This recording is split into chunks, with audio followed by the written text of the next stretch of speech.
बड़ी काबिल गौर बात।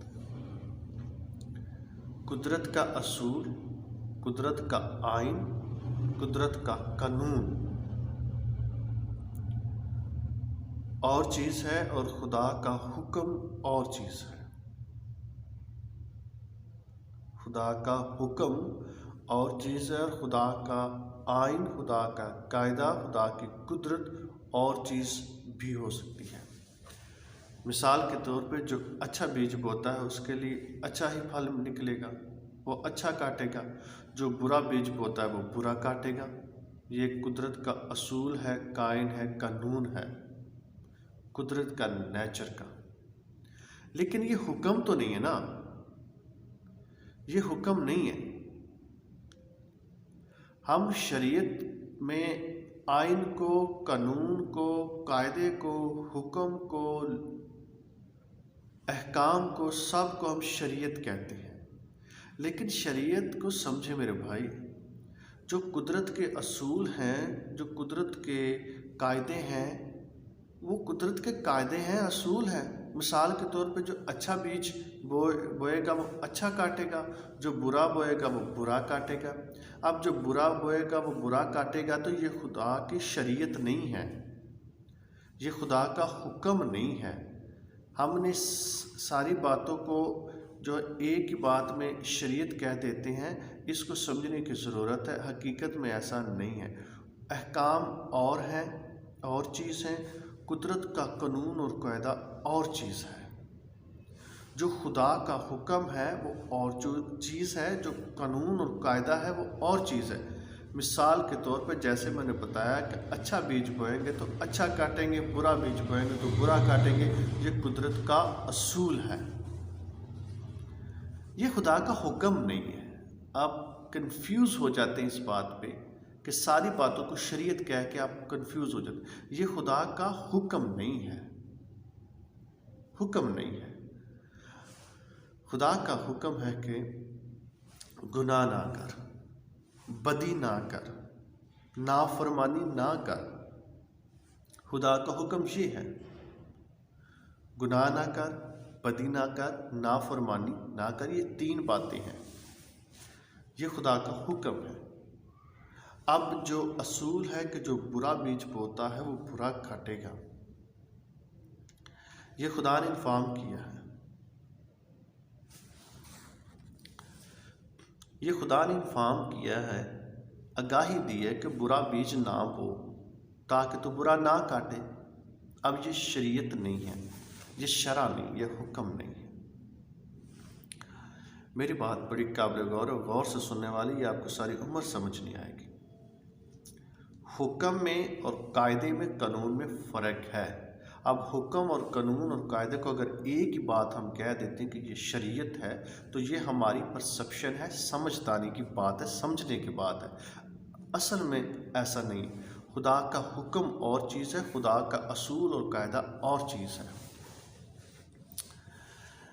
अब जो गुनाह की शरीयत है वो ये है कि बुरा बीज बोना, ये गुनाह की शरीयत है। और उसका जो रिज़ल्ट मिलना है, जो फसल मिलनी है हमें, ये गुनाह की शरीयत के मतहत होके आता है। मिसाल के तौर पर खुदा कब कहता है कि ज़िना कर? खुदा का हुक्म तो नहीं ज़िना कर। अब अगर ये गुनाह करते हैं तो गुनाह की शरीयत तो हम पर लागू होगी ना, 302। गुनाह की शरीयत तो लागू होगी ना, पत्थराओ। और खुदा ये तो नहीं कहता कि पत्थर खाओ।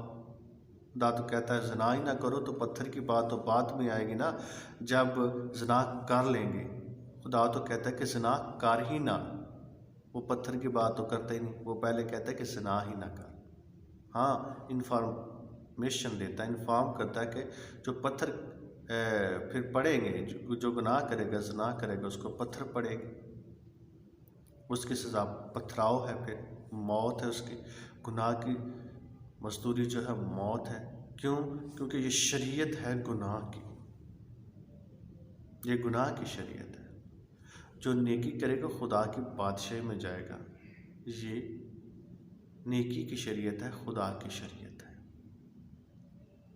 और जो गुनाह करेगा वो मौत के हवाले होगा। ये मौत की शरीयत, मौत का असूल है, मौत का कानून है। और खुदा ने यही चीज़ बदल दी। अब गुनाह की शरीयत हमारे दरमियान में नहीं रहेगी। किस तरह से? मसीह यीशु के खून के वसीला से, मसीह यीशु के सलीब चढ़ने के वसीला से, रूहुल कुद्दुस को हासिल करने के वसीला से।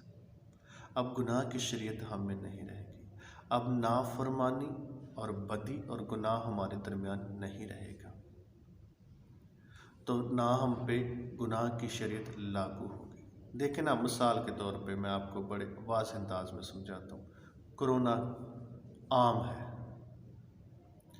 और हर गवर्नमेंट में, हर जगह पे, हर मुल्क में ये हुकूमत का लॉ है कि मास्क पहना जाए। हर जगह पे मास्क पहनेंगे तो एंट्री होगी। ये कानून है, ये एक लॉ है।